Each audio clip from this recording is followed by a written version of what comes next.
Listeners, हमारे show the health talk में अब तक हम बात करते आए हैं सेहत की, उससे जुड़ी समस्याओं की और बड़ी बड़ी बीमारियों की।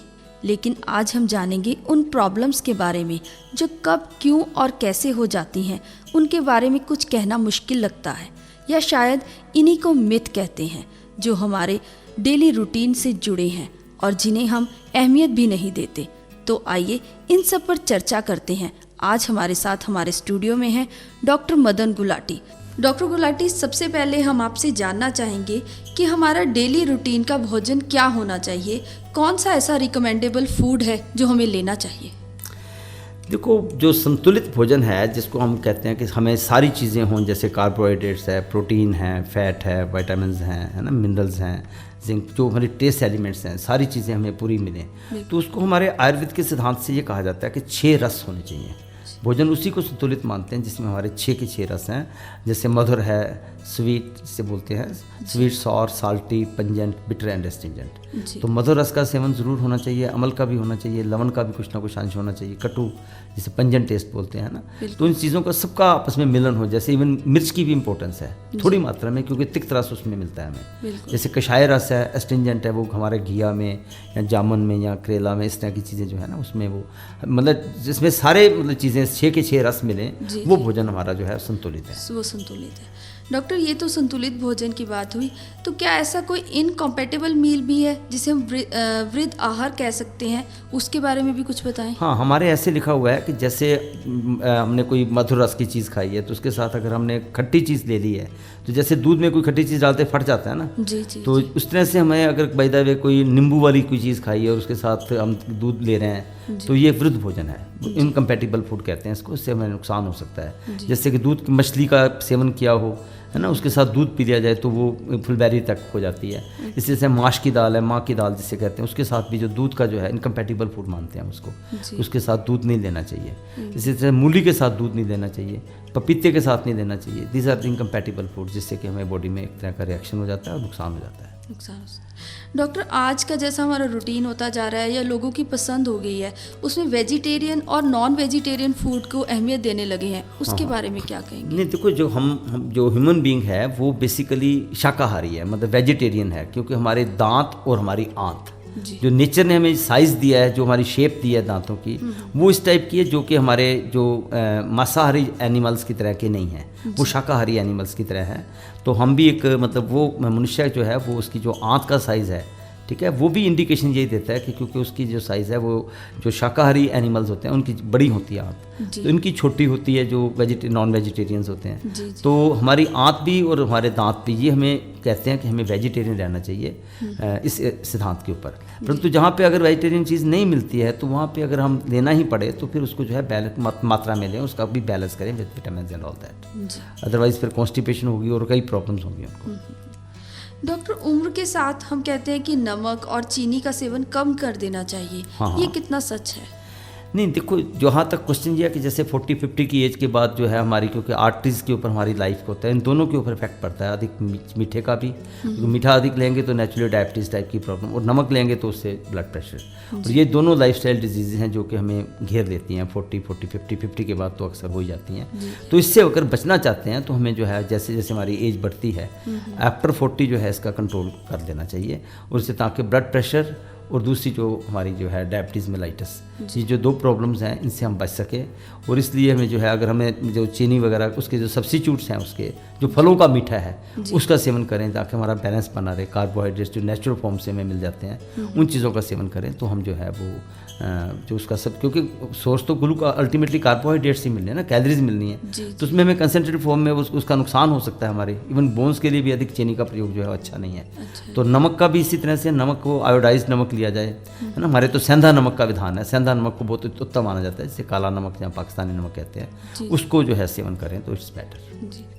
डॉक्टर, एक मिथ के तौर पे लें या लोगों में ये धारणा है कि चीनी से मोटापा होता है। हाँ। इसके बारे में आप क्या कहेंगे? नहीं, चीनी देखो, कार्बोहाइड्रेट उसमें जो है अल्टीमेटली कैलोरीज जो ज़्यादा ही देते हैं ना, तो उसमें जो है कि जब हमें चीनी का सेवन करेंगे तो हम जो है उसके बॉडी में डिपोजिशन होने लग जाती है कि अभी जो उसकी, क्योंकि उसने हमें जो जितनी हमें जो फैट में जैसे हमारे मोटापा आता है ना, तो अल्टीमेटली जो अधिक चीनी का सेवन करने से भी हमारे अंदर बॉडी में क्योंकि फैट टूटते नहीं है फिर, तो नेचुरली अकोमोडेशन हो जाती है फैट की, तो उससे जो है मोटापा हो जाता है। तो जो भी लेना है एक संतुलित मात्रा में लिया जाए, हाँ, बहुत वही थोड़ी हमें मात्रा में, फायदेमंद है। जैसे जैसे एज बढ़ती है तो चीनी जी, का जी। प्रयोग जो है कम कर देना कम चाहिए, कर बल्कि मीठे फलों का जो है उसमें से जो नेचुरल फॉर्म में जो मीठा मिलता है उसका सेवन करना वो चाहिए। लेना चाहिए। डॉक्टर, हमने नमक की बात की, तो हम ये भी जानना चाहेंगे कि भोजन में नमक का प्रयोग कब करना चाहिए? जब हम भोजन पकाते हैं तो किस समय उसे डालना जैसे चाहिए? हमें आयोडाइज नमक हम कहते हैं कि यूज़ करना चाहिए, क्योंकि आयोडीन के, तो हम जब भोजन के पकने के बाद डालना चाहिए नमक। अगर हम भोजन से पहले डाल देते हैं तो उसमें जो आयोडाइन का जो अंश होते हैं वो खत्म हो जाते हैं, तो उससे हमें फ़ायदा नहीं होता है। इसलिए ऑलवेज जो है नमक जो है बाद में डालना चाहिए, भोजन पकने के बाद। तो डॉक्टर, एक कहते हैं कि कच्चा नमक नहीं लेना चाहिए, सीधा जैसे हम सैलेड पे डाल के या किसी अपने फ्रूट चाट वगैरह पे, तो उसके बारे में आप क्या कहेंगे? कौन सा नमक हमें ज़्यादा प्रयोग करना नहीं, चाहिए? उसमें मैं सर्टेनली कहूँगा कि हमारे सेंधा नमक का विधान है वो सबसे अच्छा है। काली मिर्च का सेवन, जैसे मसालों का सेवन करना चाहिए, क्योंकि नेचुरल नमक तो होता ही है। बहुत सारे हमारे जो सैलेड वगैरह हम लेते हैं तो उसमें नेचुरल फॉर्म में नमक होता है। हम जो ऊपर से डालते हैं बेसिकली अवॉइड करना चाहिए, क्योंकि 1.5 ग्राम से ज़्यादा नमक लेना नहीं चाहिए। 1.5 ग्राम से ज़्यादा सारे दिन में जो है नमक, उससे ज़्यादा जो यूज़ करते हैं तो उससे कई प्रॉब्लम, ओडिमा होता है, जितनी भी प्रॉब्लम्स हमारी आर्टरीज़ को जो नुकसान, क्योंकि दिल की बीमारियों के लिए भी, ब्लड प्रेशर के लिए भी ये अच्छा नहीं है। तो इसको जो है, इससे हमारी बॉडी में जो है ना, बॉडी में सोजिश होनी शुरू हो जाती है ना। किडनी के लिए भी ये ठीक नहीं है इसका जो, तो 1.5 ग्राम से ज़्यादा नमक जो है दिन में नहीं लेना चाहिए। डॉक्टर, ये तो हुई नमक और चीनी की बात। अब हम दूध और दही के बारे में भी जानना चाहेंगे कि उसका प्रयोग कैसे करना चाहिए हमें अपनी रूटीन में। देखो, दूध एक बहुत बड़ा सोर्स है कैल्शियम का, ठीक है। इसके छोटे बच्चों में इसका जो है, क्योंकि हमारी बोन्स को बनाना होता है, और 25 साल तक की उम्र में दूध का सेवन तो बहुत ज़रूरी है। और हमें दूध को पचाने के लिए जो एक एंजाइम होता है उसको कहते हैं रेनिन। तो रेनिन नाम का कंपाउंड काफ़ी मात्रा में होता है। छोटे बच्चों को आपने देखा होगा कि जैसे ही वो कई बार दूध पीते हैं तो एकदम कडल जैसे दही जम जाती है, उल्टी करते हैं, तो उसमें वो जो जमाने वाली चीज़ होती है उसको कहते हैं रेनिन, विच कडल्स दी मिल्क, जो मिल्क को दही में कन्वर्ट कर देता है। तो रेनिन नाम का कंपाउंड जो होता है, जो एंजाइम है, वो बचपन में बहुत ज़्यादा मात्रा में होता है। जैसे जैसे एज बढ़ती है वो हमारा उसकी मात्रा कम हो जाती है। तो जब रेनिन कम हो जाता है तो हम उसको हजम भी प्रॉपरली नहीं कर पाते। तो फिर जो दूध जो है कई बार जैसे जैसे एज बढ़ती है तो कई बार नुकसान करता है। उसके लिए फिर हम कहते हैं कि दही में, क्योंकि कैल्शियम का सोर्स, दूध से हमने दही बनाई और आप देखते हैं कि दूध में कई मिलावटें भी हैं, मगर जब हम दही की फॉर्म में लेंगे तो नेचुरली जो बैक्टीरिया, उसको जो लैक्टोबैसिलस है, वो उसी दूध को कन्वर्ट, जो प्योर होगा, तो जो गलत दूध होगा उसकी तो दही भी नहीं जमती है।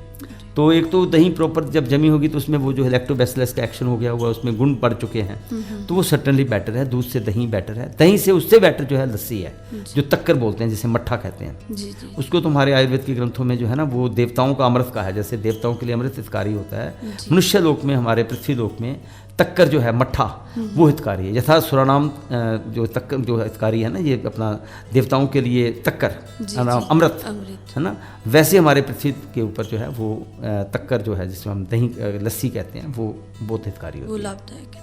डॉक्टर, कुछ लोग कहते हैं कि हमें रात को सोने से पहले दूध लेना है, लेकिन किसी को सूट करता है और किसी को नहीं। देखो, ऐसा माना जाता है कि हमारी जो दूध में हम चीनी डाल के जब लेते हैं तो सेरोटोनिन का लेवल बढ़ जाता है। सेरोटोनिन एक एंजाइम होता है जो न्यूरोट्रांसमीटर होता है, जो हमारा मूड एलिवेट करता है। एंटी डिप्रेसेंट एक ड्रग है ये। तो वो दूध जो रात को पीने से, एक तो इनको कब्ज़ नहीं होती है, ठीक है, नींद अच्छी आती है, क्योंकि सेरोटोनिन लेवल बढ़ जाता है, तो अच्छी नींद आती है। और उसको जो है, जो जिनको मतलब हाँ, जिनको जैसे जैसे एज बढ़ जाती है तो कई बार वो हजम ही नहीं कर पाते उसको, है ना। तो जिनको हजम, जिनकी एसिडिक मीडिया बॉडी में होता है, उनको कई बार ये गैस फॉर्मेशन करता है और उसका नुकसान करता है, कईयों को कफ करता है।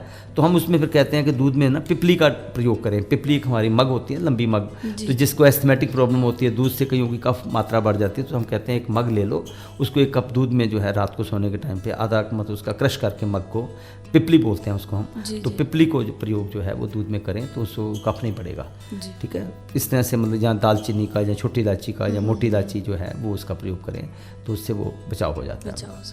हाँ। डॉक्टर, बच्चों के लिए क्या रिकमेंड करेंगे? जो सप्लीमेंट्स हम लोग यूज़ करते हैं वो कितने उनके लिए उपयोगी हैं? हाँ, बड़ा सुंदर क्वेश्चन किया ये आपने। जो छोटे बच्चों को हमने आजकल जो आदतें डाल दी हैं, जो बाहर से टिन्ड फूड देते हैं, तो हमको मालूम नहीं है कि हम उनमें उन बच्चों को कितनी खतरनाक चीज़ें दे रहे हैं। They colouring agent, that is a poison, lead based होते हैं वो।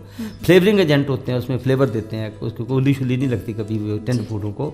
तो वो जो है उसमें प्रिजर्वेटिव डाल देते हैं कैसा, वो भी बड़ा भयंकर है, वो भी एक बड़ा गलत केमिकल है जो कि नुकसान करता है। फिर एडिक्शन हो जाती है उसमें, कोको जैसे ऐसी चीज़ें डाली होती हैं जिससे कि बच्चा फिर वही चीज़ मांगता है कि मैं तो वही दूंगा, तो वो एडिटिव्स होते हैं उसमें, additives are dangerous, colouring agents are dangerous, flavouring agents are dangerous, preservatives are dangerous.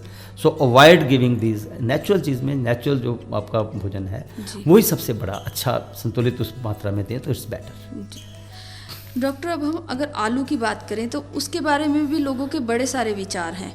कोई कहता है कि आलू खाने से मोटा हो जाते हैं, तो उसके बारे में आप क्या कहेंगे? बड़ा सुंदर क्वेश्चन किया आपने ये तो।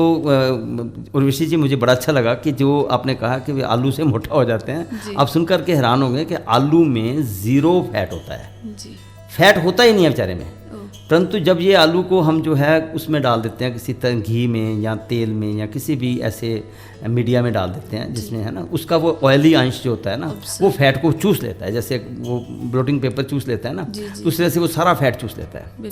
तो फिर जैसे हमने चिप्स बना के दे दिए तो फिर क्या हो, ये 4 सेकंड तो मुंह में रहेंगे, फिर 4 घंटे हमारे स्टमक में रहेंगे और सारी उम्र हमारी जो हिप्स के ऊपर स्टॉक हो जाएंगे। लाइक तो कहते हैं ना 4 seconds your mouth, 4 hours in your stomach and for whole of your life on your hips eat potato chips। फिर तो सटनली नुकसान करेंगे। पोटैटो चिप्स बच्चों को अब मोटा करना है तो उनको पोटैटो चिप्स का लिफाफा पकड़ा दो, टीवी देखे जाएंगे, मोटे हो जाएंगे।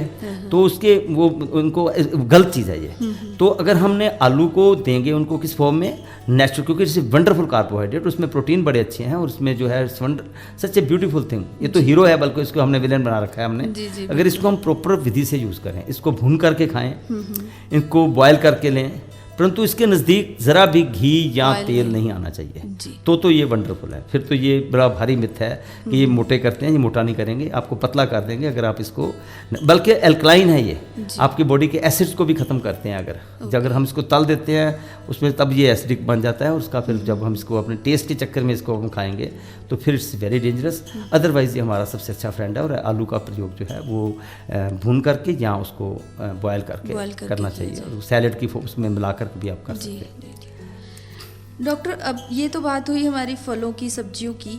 अगर हम विटामिन्स की बात करें तो विटामिन डी के ऊपर आप क्या कहना चाहेंगे कि जैसे गर्ल्स हैं उनको विटामिन डी नहीं लेना चाहती और अपना फेस कवर करके धूप से हम लोग बचने लगे हैं, ये सब उसमें इंक्लूड कर सकते हैं? ये बड़ी भारी हमारी जो है गलत मैंने देखा है कि हम जो है सूरज से भागते हैं, सूरज को दुश्मन बना लिया हमने। जी। घर में पर्दे हैं, ऐसी कमरे हैं या पर्दे लगा के रखेंगे तो उसमें जो है कवर कर लेते हैं उसको, और धूप में भी जाएंगे तो हमें कहीं वो उसकी अल्ट्रावायलेट की रेज जो है टैनिंग है ना, टैनिंग से बचने के लिए हम जो है अपने फेस को कवर देखा है कि यंग गर्ल्स जो है अक्सर वो स्कूटर पे जा रही हैं, कहीं जा रही हैं तो कवर कर लेते हैं अपने आप को, है ना। तो उससे क्या होता है, उससे नुकसान ये होता है कि उनको विटामिन डी जो है वो नहीं मिलती, और उससे क्या होता है कि हड्डियां जो हैं वो हमारी विटामिन उसको, क्योंकि कैल्शियम को उसको साथ बाइंडिंग करने के लिए विटामिन डी बड़ी ज़रूरी है। तो हमें जो ऑस्टियोमलेशिया और ऑस्टियोपोरोसिस जो बोन्स है ना ब्रिटल हो जाती हैं उसमें, तो आज बड़ी भारी ये प्रॉब्लम, बोन डेंसिटी जो है वो कम हो रही है यंग गर्ल्स में भी।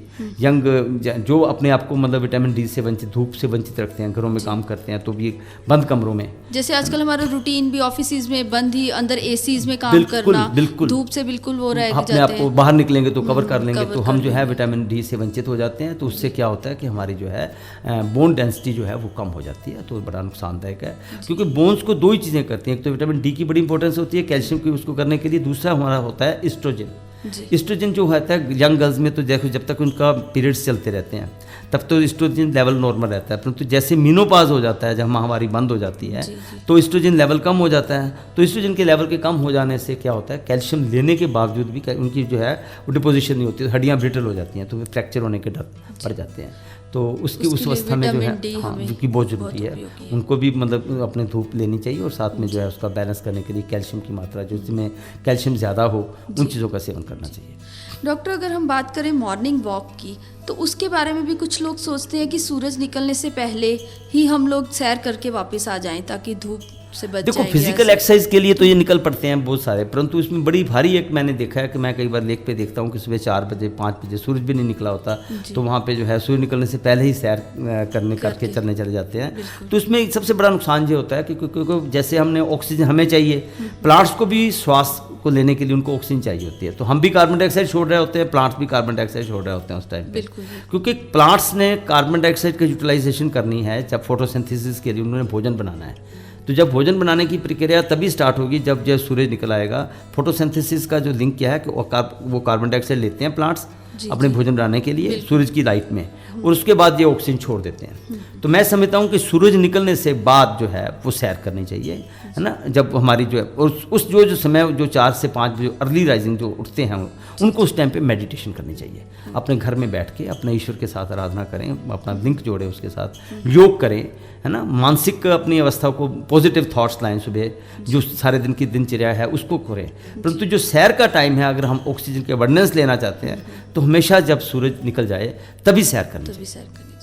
डॉक्टर, ये तो हुई मॉर्निंग वॉक की बात। अगर हम रात की सैर की बात भी करें तो क्या हमें भोजन खाने के तुरंत बाद सैर के लिए निकल जाना चाहिए? ऐसा नहीं, ऐसा नहीं करना चाहिए। भोजन के बाद देखो, जिस ऑर्गन से हमने काम लेना है उस ऑर्गन को ब्लड सप्लाई चाहिए, ठीक है। जब हमने भोजन किया तो हमने काम किससे लेना है? आंतड़ियों से। भोजन का पाचन प्रॉपर हो ताकि वहाँ पे ब्लड सप्लाई ज़्यादा होगी। जिस भी ऑर्गन से काम लेना उसको ब्लड सप्लाई ज़्यादा चाहिए होती है, ठीक है। तो जब हमने भोजन कर लिया और हमें जो आंतड़ियों को ब्लड जाना चाहिए ना, उसकी भोजन का अच्छी तरह पाचन हो, तो हमने क्या किया? चलना शुरू कर दिया, तो हमारा जो है टांगों को चला गया ब्लड, आधा खून चला गया टांगों को, आधा भोजन को उसको, तो हमारी इंडाइजेशन का जन्म हो जाएगा, अजीर्ण होगा, गैस फॉर्मेशन होगी। और कई बार तो हमारे शास्त्रों में तो लिखा है कि भोजन के बाद तुरंत व्यायाम करने से आम वात, रोमेटॉइड आर्थराइटिस का जन्म होता है। रोमेटॉइड आर्थराइटिस का रूट कॉज क्या है? भोजन करने के बाद तुरंत व्यायाम करना, एक्सरसाइज करना, वॉकिंग कर देना, लंबी सैर, कई फ्रिस्क वॉकिंग भी कर लेते हैं भोजन करने के बाद। कई बार ब्रेकफास्ट करके वो बड़ी निकल पड़ते हैं कि भाई हम चलो वॉकिंग भी साथ में कर लेंगे, चलो भोजन हजम नहीं होगा, वो तो उनको इंडाइजेशन होगी। तो ये गलत है। हमेशा भोजन के बाद थोड़ा जो है, दोपहर के भोजन के बाद तो बकायदा लिखा है कि थोड़ा रेस्ट करना चाहिए। एक करवट पे 5 मिनट के लिए, दूसरी करवट पे सोएं, या हमारे जो है जैसे भोजन रात का भोजन करने के बाद हम वज्रासन में बैठने के लिए रिकमेंड करते हैं कि उसमें ताकि वज्रासन में बैठने से क्या होता है कि सारा खून आंतड़ियों को जाता है, प्रॉपर डाइजेशन होती है, और जो खाना खाया था प्रॉपरली उसका डाइजेशन अच्छी हो जाती है। तो उसके कुछ टाइम के बाद, आधे घंटे पौने घंटे बाद आप थोड़ा वॉकिंग करें। दैट्स, और बड़ा 100 कदम का लिखा है हमारे शास्त्रों में। अगर हमने टहलना भी दिखाया ना भोजन के बाद, तो वो 100 कदम तक, 100 कदम थोड़ा टहलने, ज़्यादा मतलब वो लंबी भोजन के बाद लंबी सैर नहीं करनी चाहिए, खाली पेट करनी चाहिए सैर। डॉक्टर, हमने ये वॉक की बात की, खान पीन की बात की, क्या हम डिप्रेशन को दिमाग से संबंधित कह सकते हैं? ये भी ऐसा कोई मिथ है? देखो, ये बड़ा लोगों में बड़ा सोचते हैं कि डिप्रेशन शायद जो है वो हमारे एक्चुअली डिप्रेशन क्या है? उदासी, ठीक है ना। हैप्पीनेस के ऑपोजिट शब्द है डिप्रेशन। जैसे कोई चीज़ में डिप्रेस हो जाती है, खाली जगह हो जाती है ना, जैसे कोई गड्ढा खाली हो तो उसके अंदर डिप्रेस हो गया, तो उसको क्या करते हैं? भर देते हैं किसी चीज़ से, है ना। तो उसको भरने के लिए बेसिकली डिप्रेशन हैप्पीनेस का ऑपोजिट है। जब हमारे पास कोई काम नहीं होता तो हम जो है उदास हो जाते हैं, है ना। इसको अक्सर ये ले लेते हैं कि हमारा शायद ये ब्रेन के लिए, क्योंकि हम इसको जो ठीक करने के लिए जो एक न्यूरोट्रांसमीटर होता है उसका नाम है सेरोटोनिन। सेरोटोनिन जो है वो हमारा एक ऐसा इम्पोर्टेंट न्यूरोट्रांसमीटर है जो इसको एंटी डिप्रेसेंट उसको हम मानते हैं। तो वो कहाँ बनता है? अब साइंस ने भी प्रूव कर दिया, हमारे आयुर्वेद के ग्रंथों में तो शुरू से ही लिखा है कि happiness lies under the diaphragm. अगर आपका पेट ठीक है, आपकी डाइजेशन ठीक है, आपको कब्ज नहीं है, गैस वैस नहीं है, तो आप बिल्कुल, आपको डिप्रेशन नहीं होगा। ये मानसिक रोग हमारे जो लिंक्ड है, हमारी happiness is linked with the stomach की जो हमारी फंक्शन है वो ठीक है। तो आज मॉडर्न साइंस भी यही कह रही है कि 95% of the serotonin is formed in the gut, not in the brain. तो ये जो चीज़ है हमारे जो ऋषि मुनियों ने बहुत पहले बताई थी, वो आज की साइंटिफिक, अभी मैं एक लंदन का पेपर पढ़ रहा था, उसमें न्यूज़ आई थी कि गट में ये 95% सेरोटोनिन फॉर्मेशन होती है। तो इसलिए जो एंटी डिप्रेसेंट ड्रग है ये हमारी, इट इज़ फॉर्म्ड इन दी बड़ी आंत में इसका होता है। अगर हमारे डाइजेशन मोशन, हमारी कब्ज नहीं है, मतलब एक ही बार जाते हैं हम, क्लियर होता है, हाँ, तो हमारी जो है वो हमें एंटी डिप्रेसेंट जो ड्रग प्रॉपर बनेंगी, सेरोटोनिन लेवल बेटर रहेगा तो हम ठीक रहेंगे, हमें डिप्रेशन नहीं होगा। डॉक्टर, ये तो बहुत अच्छी बात हुई कि डिप्रेशन को हम दिमाग से ही नहीं जोड़ सकते, हाँ, वो उसका संबंध पेट से भी है। डॉक्टर, इसी ऐसे ही कुछ मिथ भी हैं, जैसे कि छोटी मोटी चोट लग जाना, कभी किचन में, कभी चलते हुए किसी चीज़ से टकरा गए या हल्का सा कुछ हो जाना, तो उसके लिए आप क्या कहेंगे कि हमें फर्स्ट एड लेना चाहिए या कुछ अपने आप भी कुछ हीलिंग होने लगती है? वो बहुत ही सुंदर क्वेश्चन किया आपने। ये बहुत, देखो हम किचन में काम करते हुए लेडीज़ को कई बार चोट लग जाती है, तो हमें आपको ये मानना पड़ेगा कि हमारी बॉडी में बहुत सारी जो है नेचुरल वे से हमारी जो है ना, जो हमारी जो डिफेंस मैकेनिज्म है वो बड़ी ज़बरदस्त है। तो छोटी सी जब चोट, एक खोंच भी आती है ना, तो हमारी 25 ट्रिलियन टी सेल्स हैं हमारी बॉडी में, वो सारे के सारे उनको ये, उन फौजों को ये हो जाता है कि ये उसको रिपेयर करनी है, ठीक है। जब से हम चोट लगी, पेन होती है थोड़ी, तो उसको रिपेयर करने की का ही सिम्टम होता है पेन, उस साइड को जो हमारी, तो अगर हम उसके लिए हमने रेस्ट कर दी और अपने पेन, अपना बिल्कुल मूवमेंट छोड़ दी, तो उल्टा फ़ायदे से नुकसान हो जाता है। इसी तरह से जहाँ तक कोई एंटीसेप्टिक्स की बात है, जैसे हमारे वहाँ पे उसको जो फैगोसाइटिक एक्शन होता है, सपोज में छोटी सी चोट हमने एकदम से कोई एंटीसेप्टिक लगा दिया, डिटोल वगैरह लगा दिया, तो हमारी जो प्रोसेस ऑफ हीलिंग है वो डिले हो जाती है। अब आप देखते हो पीजीआई में भी जो सर्जरी करते हैं, वो सर्जरी करते हुए भी कोई भी एंटीसेप्टिक है वो नहीं यूज़ करते, ऐसी कंडीशंस में की जाती है ताकि वो ऐसे क्योंकि उससे जो है हीलिंग प्रोसेस और भी डिले हो जाती है। तो कई बार कुछ कमर्शियल लोगों ने अपनी एडवर्टाइजमेंट करने के लिए, अपनी चीज़ों को बेचने के लिए ऐसा कर देते हैं कि फटाफट कोई डिटोल। कई बार क्या होता है कि हमारे जो हीलिंग जो हमारे जो बड़े सेल्स जो उसका जो जिन्होंने रिपेयर करनी थी वो बेचारे मर जाते हैं। तो इसलिए जो है उसका मतलब सेकेंडरी प्रिवेंशन के लिए तो हमें इनका प्रयोग करना होता है, परंतु जब हमें एकदम से ऐसे स्ट्रॉन्ग एंटीसेप्टिक वगैरह जब लगा देते हैं तो उल्टा जो है हमारी हीलिंग जो है वो नेचुरल वे से होने देनी चाहिए। जैसे हमें तो आयुर्वेद की जो बेसिक बात लिखी हुई है, देसी घी और हल्दी, उसका अगर हम उसके ऊपर प्रयोग कर देते हैं तो वो उस हीलिंग प्रोसेस की मदद करते हैं। उसमें कोई ऐसा गुण नहीं होता है जो उसकी जो प्रोसेस नेचर की तरफ से हो रही होती है हीलिंग की, उसको मदद करती है। सिंपल जो है प्योर घी जो है, काऊ घी जैसे लगा दिया तो इससे मेरे का, और साथ में हल्दी लगा दी जाए तो और भी अच्छा रहता है। डॉक्टर, वैसे तो हम लोग शुगर पेशेंट्स की बात करते हैं, लेकिन अगर बात करें कि उन्हें बनाना वगैरह कुछ ऐसी चीज़ खाने से मना कर देते हैं कि मीठा नहीं लेना है ज़्यादा, और बनाने को भी माना जाता है कि उसमें मीठा है, वो खाएंगे तो शुगर लेवल बढ़ेगा। देखो, कच्चा बनाना तो वो बहुत अच्छा माना जाता है, बल्कि कच्चे बनाने का बनाना का प्रयोग तो एंटी मतलब डायबिटीज़ माना जाता है, उसके मतलब बल्ले उसमें गुण होते हैं। परंतु जहाँ तक डायबिटीज़ पेशेंट्स के लिए हम कहते हैं ज़्यादा, क्योंकि उनको कार्बोहाइड्रेट्स नहीं लेना होता, इससे big source of carbohydrates, no doubt about it. परंतु इसको एकदम से बंद करने से हम बड़ी इंपॉर्टेंट चीज़ होती है में, उसमें होता है पोटाशियम, उससे वंचित हो जाते हैं। तो उससे क्या होता है कि जो डायबिटिक पेशेंट्स में क्रैम्प्स पड़ते हैं ना, उनको कई बार जो है कुरवाल पड़ जाते हैं, तो कुरवाल पड़ने का पोटाशियम की कमी होती है। तो कार्डिक प्रॉब्लम से भी बचने के लिए हफ्ते में एक बार जो है उसके पीसेस करके बनाना का प्रयोग ज़रूर करना चाहिए। डायबिटिक पेशेंट्स को बिल्कुल बंद नहीं करना चाहिए, तो थोड़ी मात्रा में उसका ज़रूर सेवन करें। It is very very important, essential food है ये, इसका सेवन करना। इसको बनाना जो शब्द है वो इटालियन शब्द से निकला है, is a wise man fruit. तो सबसे सस्ता भी फलों में आज है, शुरू से ही ये सस्ता रहा है, तो इसको प्रयोग करेंगे तो हमारी जो है डेली पोटाशियम की रिक्वायरमेंट पूरी होगी, और बड़ा अच्छा इसमें कार्बोहाइड्रेट है। थोड़ी मात्रा में इसको मतलब जैसे हाफ पीस या, और यहाँ एक फीलिंग होती है कि कब्ज़ करते हैं, जिन लोगों को डायबिटीज़ नहीं है उनको भी ये कई बार वो बनाना को अवॉइड कर देते हैं कि कब्ज़ करता है ये। अगर हम प्रॉपर मात्रा में उसको लें तो ये कब्ज़ नहीं करता है, उसके साथ दूध का प्रयोग करें तो इट्स वंडरफुल। डॉक्टर, हम मिथ की बात कर रहे हैं, तो ऐसे ही उड़द की दाल को भी कहते हैं कि ज़्यादा या उड़द की दाल हम इस टाइम नहीं खाएंगे, रात को नहीं खाएंगे, उससे हमें पेन शुरू हो जाएगी, उसके बारे में आप? ये बड़ी भारी धारणा है कि इसको हमारे आयुर्वेद में वात कहते हैं।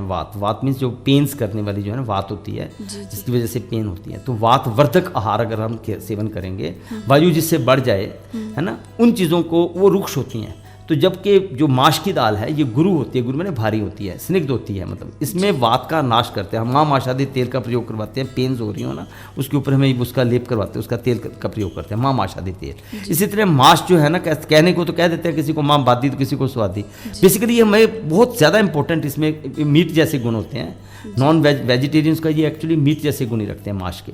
तो ये बड़ी अच्छी चीज़ है, इसकी थोड़ी मात्रा में प्रयोग करें, क्योंकि अगर हम ज़्यादा टेस्ट में कई बार ज़्यादा खा लेते हैं तो उससे जो है वो उनको कोई डाइजेशन गुरु है ना भारी है, तो वो देर से पचती है, इसलिए ये प्रॉब्लम। अगर हम मात्रा में खाएं वो इतना गुणकारी है, आपकी वात को नाश करता है और बहुत सारी बीमारियों से। मेल्स को तो ज़रूर लेना चाहिए क्योंकि उनके स्पर्म्स काउंट को भी बढ़ाता है, और वैसे भी उनकी जो है फॉर द मेल जो डेवलपमेंट है उनके उसके लिए बहुत ज़रूरी है स्पर्म उनके लिए, स्पर्म्स को बढ़ाने के लिए। जी डॉक्टर, हमने अभी घी की भी बात की कि कैसे वो फर्स्ट एड के तौर पे भी हम लोग उसे यूज़ करते हैं, लेकिन क्या उससे कोलेस्ट्रॉल वगैरह की प्रॉब्लम भी हो सकती है हमें?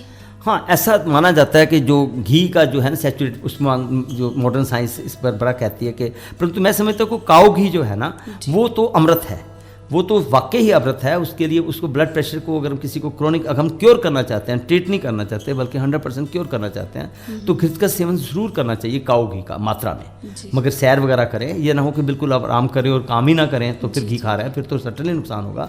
अदरवाइज आयुर्वेद के ग्रंथों में लिखा है घृतम पित्त अनिल हरम रस शुक्र ओसाम हितम। घृत जो है, घी जो है, काऊ घी के बारे में लिखा है कि वो पित्त को शांत करता है। हमारा जो ब्लड प्रेशर होता है वो पित्त मैंने थर्मल एनर्जी जब बढ़ जाती है ना, हमारा साधक पित्त जो है जो दिल में रहता है, साधक पित्त बढ़ जाता है। और एक हमारी होती है व्यान वायु। व्यान वायु जो है सर्कुलेशन करती है, जो ब्लड को सर्कुलेट करती है, तो उसके बढ़ जाने से व्यान वायु और साधक पित्त बढ़ने से क्या होता है, ब्लड प्रेशर ज़्यादा होता है। तो आयुर्वेद के दृष्टिकोण से काऊ घी का अगर हम सेवन करेंगे तो हमारा जो है ब्लड प्रेशर परमानेंटली ठीक हो जाएगा। उसको जो है बिल्कुल थोड़ी मात्रा में ज़रूर देना चाहिए, और एकदम से बल्कि ड्राइनेस से वात बढ़ती है और उससे जो है कई प्रॉब्लम्स आती हैं। तो इसमें मैं तो समझता हूँ कि जिनका HDL जो है वो भी उनका जो है नॉर्मल रहेगा, जो लड़ाके वाला LDL है वो अपने ऑटोमेटिकली कम हो जाता है जी। तो काऊ घी का सेवन करना चाहिए। डॉक्टर, इसको क्या बादाम और अखरोट से भी जोड़ सकते हैं कि वो भी हमें नहीं, कोलेस्ट्रॉल? बादाम तो बहुत अच्छे माने गए हैं इसके लिए। जो हमारे कोलेस्ट्रॉल को मैंने बताया ना, कोलेस्ट्रॉल बेसिकली हमारा बहुत ज़रूरी पार्ट है हमारी आइज़ के, विटामिन A और D जो है वो उसके लिए भी बहुत ज़रूरी होता है फैट का होना हमारी बॉडी में। उस मात्रा में इसका, क्योंकि कुदरत ने हमें एक मात्रा दे रखी है कि 130 तक जो है, मतलब इसको जो हमारा जो लड़ाके वाला जो कोलेस्ट्रॉल है ना, LDL जिसे कहते हैं, वो हम चाहते हैं कि 100 से कम रहे। वैसे तो स्टैंडर्ड 130 का है, तो वो जो लड़ाके वाला है वो इन चीज़ों से जो है वो कम हो जाता है। अपने जो अपन बादाम खाएंगे या अखरोट खाएंगे तो इससे HDL बढ़ता है जी। जो हाई डेंसिटी लाइपोप्रोटीन्स हैं, जो कि हमारे लिए बड़े अच्छे होते हैं, होली कहना चाहिए उसको, है ना। अच्छे वाला जो गुड कोलेस्ट्रॉल है उसको हमें बादाम 4, 5, 7 जो है बादाम और जो है अपना जो है अखरोट, है ना, ये बहुत ज़रूरी है। इसका सेवन करना चाहिए सुबह के टाइम पे, जैसे साथ में 1-2 सोगी, जिनको शुगर वगैरह नहीं है उनको सोगी भी ले सकते हैं साथ में, क्योंकि इसमें आयरन बहुत होता है। आयरन और बादाम का जो है उसका सोगी, जिससे आँखों के लिए बादाम और काली मिर्च का सेवन, थोड़ा मिश्री मिला लें तो उसका जो है वो सेवन करें तो आँखों के लिए भी बहुत अच्छे हैं। डॉक्टर, ऐसे ही कुछ मिथ और भी हैं, जैसे कि लहसुन को कहते हैं कि कच्चा ले लेना चाहिए, उससे BP में कुछ फ़ायदा होता है या कुछ और भी, तो उसके बारे में आप क्या कहेंगे? नहीं, लहसुन तो आमतौर पे मैं समझता हूँ कि ज्वान को तो बिल्कुल नहीं लेना चाहिए। आयुर्वेद में इसको महाउष्ण माना गया है, नो डाउट। इसमें 5 रस होते हैं और बड़ा उष्ण है, उष्ण में गर्म है बहुत ज़्यादा, थर्मल एनर्जी को बढ़ा देता है। तो ब्लड प्रेशर, जिसको बाय द वे किसी का मानसिक तनाव की वजह से ब्लड प्रेशर है, ठीक है, कोलेस्ट्रॉल उसका नॉर्मल है और बेचारा लहसुन खाया जा रहा है, कहीं सुन लिया उसने कि लहसुन से ब्लड प्रेशर, तो उसको स्ट्रोक होने का डर होता है। इतना गर्म है, कई बार ब्लीडिंग हो जाती है, ब्रेन से ब्लीड कर जाएगा, इतना गर्म है। और लहसुन का सेवन तो बिल्कुल नहीं करना चाहिए। जो यंग आदमी है 50 तक तो बिल्कुल टच भी नहीं करना चाहिए। मैं समझता हूँ कि लहसुन जो है खाना ही नहीं चाहिए, क्योंकि ये जवानों को बूढ़ा कर देता है पहले, उनके उम्र से पहले बाल चिट्टे हो जाएंगे, गर्मी ज़्यादा रहेगी, है ना, उनकी मतलब स्वप्न दोष भी उनको होने लग जाएगा और भी उनका जो है वीरज पतला हो जाएगा। इस तरह के जो सिम्टम जवान को बूढ़ा कर देता है, बूढ़े को जवान कर देता है। तो बूढ़े को जवान जहाँ तक करता है वो उसको इस एंगल से कहा गया है कि उसको जो है वो, क्योंकि ये उस एज में आकर के वात का प्रकोप होता है और उधर से कोलेस्ट्रॉल बढ़ जाता है। तो कोलेस्ट्रॉल को ये डेफिनेटली थोड़ा कम करता है, मगर उसमें पित्त को बढ़ाता है। ये पित्त को बढ़ाने से ये जो है मतलब इसका सेवन जो है ब्लड प्रेशर के, ये देखना होता है कि इसका ब्लड प्रेशर जो है कोलेस्ट्रॉल की वजह से है या मानसिक तनाव की वजह से है। अगर किसी को मानसिक तनाव से एसेंशियल हाइपरटेंशन है तो फिर उसको लहसुन नहीं खाना चाहिए, ठीक है, उसके लिए फिर नुकसान कर सकता है। हाँ, कोलेस्ट्रॉल अगर ज़्यादा है तो थोड़ी मात्रा में ले सकते हैं। डॉक्टर, ऐसे ही हम अगर नींबू की बात करें तो लेमन टी का भी बहुत ज़्यादा प्रयोग होने लगा है। हाँ। और कहते हैं कि सिकरी हो गई है तो बालों में नींबू का भी हम लगा सकते हैं या कुछ ऐसा। इन सब का क्या यूज़ है, कितना ये? देखो, लेमन जो है, लेमन के बारे में आपने बड़ा सुंदर क्वेश्चन किया है और विशेष जी मुझे बड़ा अच्छा लगा ये कि लेमन जो है अगर हम इसको यूज़ करते हैं ना, ऐसे मतलब मोटापा को कम करते हैं, तो बड़ी गलत धारणा है। ये IBS हमारी एक डिजीज़ होती है, इरिटेबल बाउल सिंड्रोम। इसमें क्या होता है कि मल जो है, पेशेंट जो है ना इंस्टॉलमेंट्स में मल त्याग करता है। एक बार मोशन जाएगा, दोबारा जाएगा, दोबारा जाएगा, ठीक है ना। जैसे मोशन जैसे क्लियर ही नहीं हुआ तो ये आंतरियों की ना म्यूकस मेम्ब्रेन को इरिटेट करता है। और दूसरा ये क्या करता है, बोन्स में जाकर के हम कंसंट्रेटेड फॉर्म में जब नींबू सवेरे सवेरे ले लेते हैं, उससे एक तोला भी वेट कम होने वाला नहीं है और किसी का नहीं होता है। ये बिल्कुल गलत धारणा है। इसके नमक, बल्कि इससे हड्डियां जो है वो उसमें ब्रिटल हो जाती हैं, उसमें पोर्स हो जाते हैं। तो ऑस्टियोपोरोसिस का काज है ये, इसको कंसिडर, क्योंकि और इसमें एसिडिक, और क्योंकि ये सिट्रिक एसिड होता है इसमें, तो जो एसिड को ही बढ़ाएगा। हमारे यहाँ लिखा है सर्वदा सर्वभावानाम सामान्य वृद्धि कारणम ह्रासेतु विशेषा प्रवृत्तिर उभयस्यतु। जो सिमिलर चीज़ है वो उसको बढ़ाएगी। तो जब हम एसिडिक चीज़ें खाएंगे, लेमन जो है वो सिट्रिक एसिड है उसमें, तो हमारी बॉडी में एसिड तो और बढ़ जाएगा, ठीक है ना। जो एसिडिटी वाले पेशेंट में हम लेमन से एसिडिटी और बढ़ेगी, कम नहीं होती है।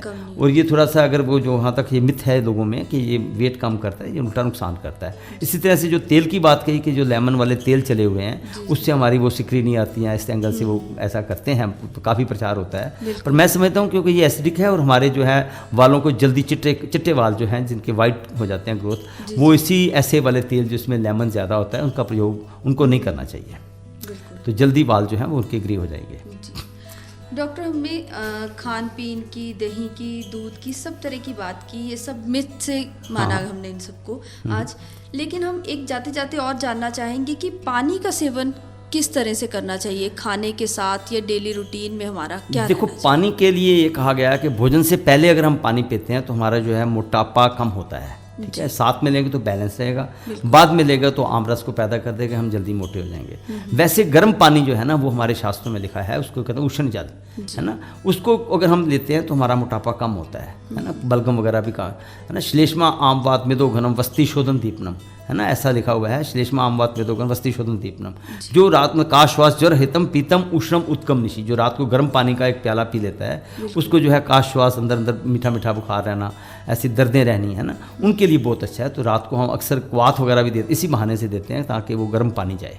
तो गर्म पानी, उष्ण जल जो है रात को लेना चाहिए। सुबह जो है उषा पान करना चाहिए ऋतु के हिसाब से। जैसे सुबह उठ करके 1-2 गिलास पानी पिए जाएं। तो अगर सर्दी की बहुत ज़्यादा सर्दी है, थोड़ा कोसा कर लीजिए, अदरवाइज़ आप ताज़ा पानी पीजिए। और उसको जो है वो जब प्यास लगी, आपने मिर्च वगैरह खा ली और आपने तो मिर्च ऐसा पकड़ लिया कि मैंने नहीं पीना ही नहीं है, तो गलत है वो।